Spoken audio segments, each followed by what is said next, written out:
And it's very true. Some clients are not ready to face their trauma. When we start begin to unpack, they feel it's too much or it's too soon, or they're not quite ready to see that the version of themselves that they created in their mind does not meet their reality.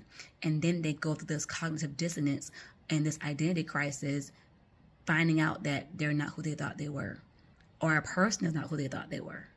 They view them in one light to find out that that's not who they were because their trauma blinded them to the reality of who that person is. Or for another person, they're overly anxious and they're overly vigilant. They're more hyper vigilant and they see wrong in everyone. They see negative in everyone. They see danger in everyone because their trauma has made them hypersensitive and more hyper aware out of a defense mechanism to remain safe and to have self-preservation. But we have to deal with trauma at some point, because if we don't, the trauma sits there, and unhealed trauma, unaddressed emotion, once it sits, it becomes septic.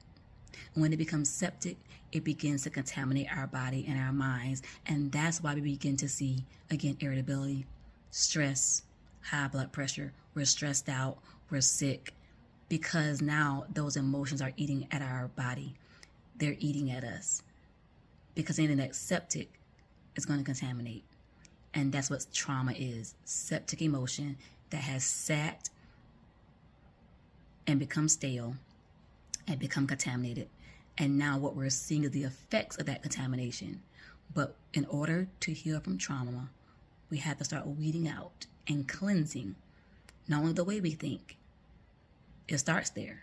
We have to cleanse our minds from old thinking patterns, renew our mind to new thinking patterns. And when our mind begins to shift, our body and emotions will follow.